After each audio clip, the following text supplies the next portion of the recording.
রাধে রাধে বন্ধুরা, কেমন আছো তোমরা? আশা করছি তোমরা সবাই খুব ভালো আছো।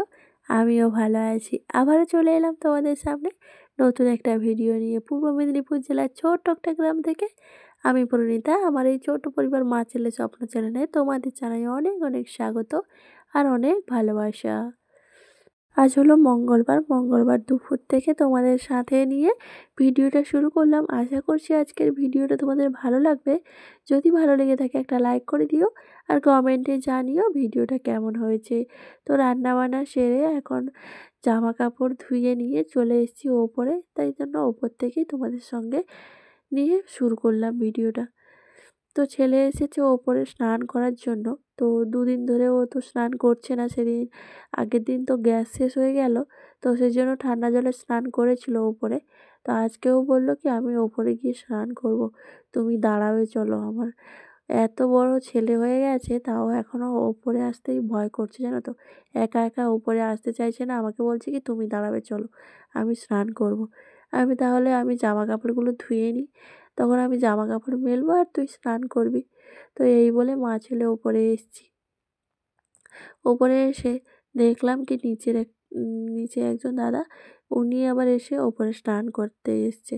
তো তাই জন্য মা ছেলে ওই জামা কাপড় মেলছিলাম আর আমার ছেলে ওই ফুল গাছগুলো দেখাচ্ছিল। টবেও অনেকগুলো ফুল গাছ লাগিয়েছিল, তোমাদেরকে অনেকদিন আগে একটা দেখিয়েছিলাম। তো গাছগুলো দেখছি বেশ সুন্দর ধরে গিয়েছিলো, আবার দেখলাম কি 2-3টে গাছ মরে গেছে, জানি না কেন। তো ওটা আমাদের নয়, অন্যদের। তো যাই হোক, সেটাই তোমাদের সঙ্গে শেয়ার করছিলাম। আর চারিপাশে প্রকৃতি তোমাদের সঙ্গে একটু শেয়ার করলাম। বেশ ফাঁকা ফাঁকা তো লাগছে, দেখতে ভালো লাগছে। আর তারপরে ছেলে ওই যে স্নান করে মা ছেলে নিচে চলে এলাম। আর এদিকে আমার ছেলে ওই ফোনের সামনে ভঙ্গিমা দেখাচ্ছিল। তো আমি বলছি কি আমি এটা কিন্তু ছেড়ে দেবো। বল ছেড়ে দাও, সবাই হাসবে। তো এই কথা বলা বলি হচ্ছে আর মা ছেলে দুজনে হাসা হচ্ছে। তো যাই হোক, এদিকে তো ওই স্নান করে আসলো। আর এই রান্না যে করেছিলাম, রান্না তো হয়ে গেছে আগে।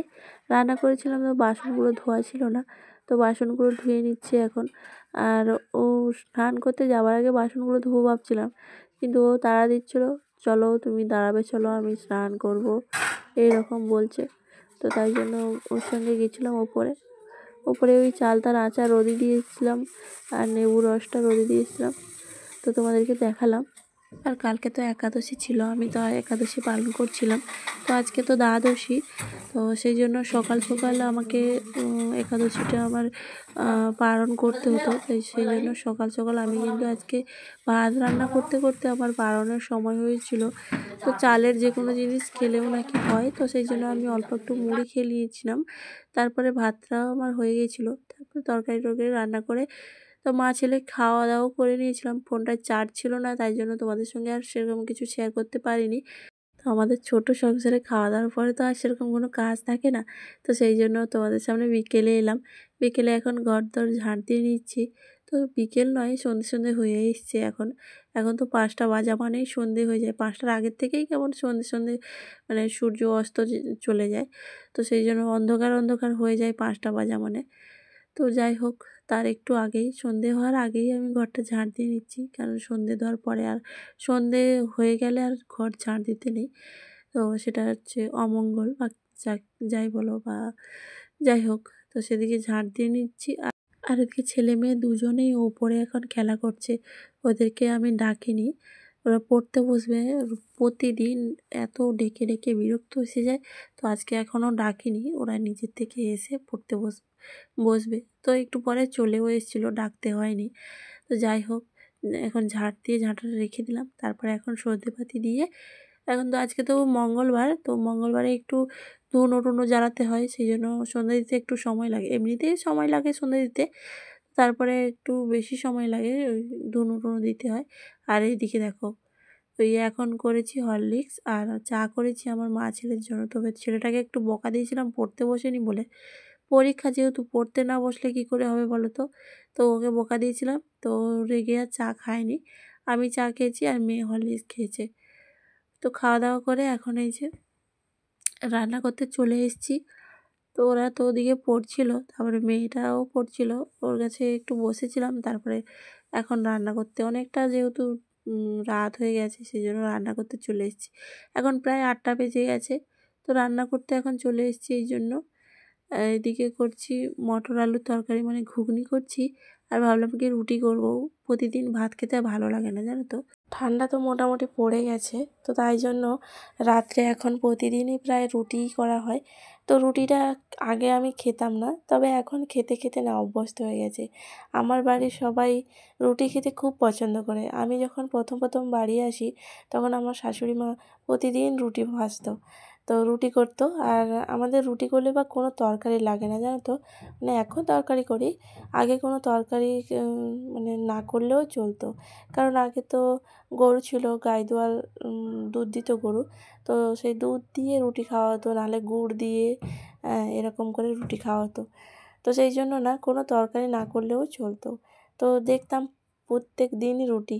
তো আমি তো প্রথমত রুটি করতেই পারতাম না, তো এখন অভ্যস্ত হয়ে গেছে, রুটি করতেও পারি। আর খাওয়াও অভ্যেস হয়ে গেছে, কারণ খেয়েও নিই। তো সেই জন্য আর কি। ঠান্ডা তো যেহেতু পড়ে গেছে, আর আমার মেয়েটাও বেশ রুটি খেতে পছন্দ করে। আমার ছেলে খুব বেশি পছন্দ করে না, ও রুটিও খায় মুড়িও খায়, মানে দুটো রুটি খাবে আবার অল্প একটু মুড়িও খাবে, এরকম করে ও খায়। আর তোমাদের দাদাভাই আসলে তো সেই রাতে কোনো মানে আর কোনো কিছুই হবে না, হয়তো এক আধ দিন মুড়ি, নাহলে প্রতিদিনই রুটি করতে হবে, সে যত গরমই হোক না কেন, সে রুটি ছাড়া কোনো কিছুই আর খাবে না। তো ভাত তো খুবই কম, আর মুড়িটা মাঝে মধ্যে। তো যাই হোক, এদিকে আমার রুটি ভাজা হয়ে গেল, আর ওদিকে দুজনে পড়ছিল, এখন দুজনে চুপচাপ হয়ে গেছে। তো রুটি আর এই তরকারি করেছি, তো হয়ে গেছে। এখন এই বাসন কটা ধুবো, তার আগে চলো আমার ছেলে আর মেয়ে কী করছে তোমাদের একটু দেখাই, আর আমিও নিজে দেখি। চুপচাপ করে আমি যাব ওই ঘরে, এখন যাচ্ছি রান্নাঘর থেকে। কারোর কিন্তু সাড়া নেই, সব চুপচাপ হয়ে গেছে। তো এখন প্রায় 9টা বেজে গেছে। এই দেখো, দরজা খুলে দেখছি একজন এই যে ঘুমোচ্ছে, পুরো চাদর মুড়ি দিয়ে শুয়ে গেছে একজন, আর একজন এখন চোখ ঢুলুঢুলু করছে ঘুমানোর জন্য। ওকে এখন ডাকতে হবে, ও তো আবার একবার ঘুমিয়ে গেলে উঠতেই চায় না। তো ওকে দেখি ডাকবো, তারপরে ওদেরকে নিয়ে খাওয়া দাওয়া করে নেব। তো বন্ধুরা, এটা হচ্ছে বুধবার দিন মেয়ে এখন স্কুলে যাচ্ছে, তো ওকে দিতে যাচ্ছি, ও ভীষণ তাড়াহুড়ো করছে। মেয়েকে দিয়ে এলাম, আর এই যে জারটা নিয়ে এসেছি, ধাত্রীকাল থেকে সেদ্ধ করে রাখা আছে, যে রাখতে হবে, তাই জন্য এটা এখন ধুয়ে নিই একটু। তো মেয়েকে দিতে গেছিলাম, মেয়েকে দিয়ে তো স্কুলে দিয়ে চলে এসেছি। আর ওই আসার পথে সামনেই দোকান যেহেতু, সেই জন্য ওই একটা কাঁচের জার কিনে নিয়ে আসলাম। ওই আমলকিগুলো কাল থেকে সেদ্ধ করে রেখেছি, সেদ্ধ নয় মানে ওই গরম জল, ফুটানো গরম জলে দিয়ে তারপরে নামিয়ে রেখে দিয়েছিলাম। তো সেটা রোদে দিতে হবে, তাই জন্য ওই জারটা কিনে আনলাম। তো একটা আছে, সেটাই আমি লবণ রাখি, তার জন্য আবার একটা নিয়ে আসলাম। এইটুকু জারটা 50 টাকা নিয়েছে। আগে আগে যেসব জার মানে 10 টাকা 5 টাকাতে দিয়ে দিত, তো এখন এইসব কাঁচের জারগুলো খুবই দাম। আর এগুলো সেরকম বিশেষ করে এই আচার রাখার জন্য এই কাঁচের জারগুলো বেশি লোকের প্রয়োজন হয়, তাছাড়া কিন্তু অন্য কিছু রাখে না। তো যাই হোক, ভিডিওর এই পর্যায়ে এসে বলছি বন্ধুরা, যে সকল বন্ধুরা এখনও পর্যন্ত আমার সাথে আছো, আমার এই ভিডিওটি দেখছো, তাদেরকে জানাই অসংখ্য ধন্যবাদ আর অনেক ভালোবাসা। আর আজকের ভিডিওতে যদি তুমি নতুন বন্ধু হয়ে থাকো, ভিডিওটা দেখে এই পর্যন্ত তোমার কোথাও একটু ভালো লেগে থাকলে, চাইলে তুমি চ্যানেলটা সাবস্ক্রাইব করে আমার পাশে থেকে যেতে পারো। আর যে সকল বন্ধুরা আগে থেকে এই কাজটি করে রেখেছো, তাদেরকে জানাই অসংখ্য ধন্যবাদ আর অনেক ভালোবাসা। এইভাবে তোমরা আমার পাশে থেকো, এটুকুই অনুরোধ তোমাদের কাছে। তো যাই হোক, এদিকে দেখো সব কিছু আমি নিয়ে এখন অনেকটা সময় পরে এলাম। এখন রান্না বান্না সেরে জামা কাপড় টাপড় দিয়ে এখন বসেছি খেতে। ছেলেটা আজকে একটু দেরি করে এসছে পরীক্ষা দিয়ে, তো পরীক্ষা দিতে যাওয়ার আগে খায়নি, বলে গেছিলো আজকে স্কুলে খাবে, তো খেয়েছে নাকি জানি না। তো ঘরে মুড়ি খেয়ে তারপরে পরীক্ষা দিতে চলে গেছিলো। ও এরকমই করে। হয়তো অনেকে ভাববে যে মানে সবাই বকাবকি করে একটু ভাত খাইয়ে পাঠাতে, কিন্তু ও যদি না খেতে চায় তাহলে আমি কি করে খাওয়াবো বলো। মাঝে মধ্যে খেতে চায়, মাঝে মধ্যে না খেয়ে চলে যায়, মানে মুড়ি খেয়ে যায়, ভাতটা খেয়ে যায় না, এসে আবার ভাত খায়। তো সেই জন্য এসেই যে ভাত খেতে বসছে। কি রান্না করেছি চলো একটু দেখা তোমাদের। আজকে রান্না করেছিলাম বন্ধুরা, এই ভাজা, বেশিরভাগ ভাজাটাই করেছি। আর ছেলে যেহেতু ভাজা দিয়ে খাবে না, তার জন্য ওর জন্য এই আলু দম করেছি লাল লাল ঝাল ঝাল করে। আর আমি করেছি সিম ভাজা, বেগুন ভাজা, ওলকপি ভাজা। এই শীতের দিনে গরম ভাত আর সঙ্গে যদি ভাজা বা ভর্তা থাকে, বেশ খাওয়াটা জমে যায়, তাই না বলো? আমারও তাই। তো আমার ভাজা দিয়ে ভাত খেতে খুবই ভালো লাগে, আর মানে যে কোনো ভর্তা দিয়ে তো আরও ভালো লাগে। তো আজকে আর ভর্তা করিনি, শুধু ভাজাগুলোই করেছি। আর কালকের একটু তরকারি ছিল, ওটা দিয়েই আমরা মা ছেলে এখন নিয়ে বসেছি, খাওয়া দাওয়া হয়ে যাবে।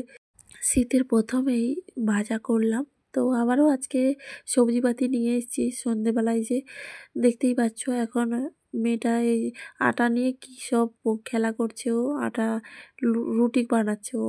আর আমি এদিকে বাজার নিয়ে এসেছিলাম, সেটাই তোমাদের সঙ্গে শেয়ার করছি। অনেক দিন পরে চিড়ে ভাজা নিয়ে এসেছি, আর বাদাম বিস্কুট নিয়ে এসেছি, বাদাম নয় ওটা জিরে বিস্কুট, আর রুটি, এগুলোই নিয়ে এসেছি।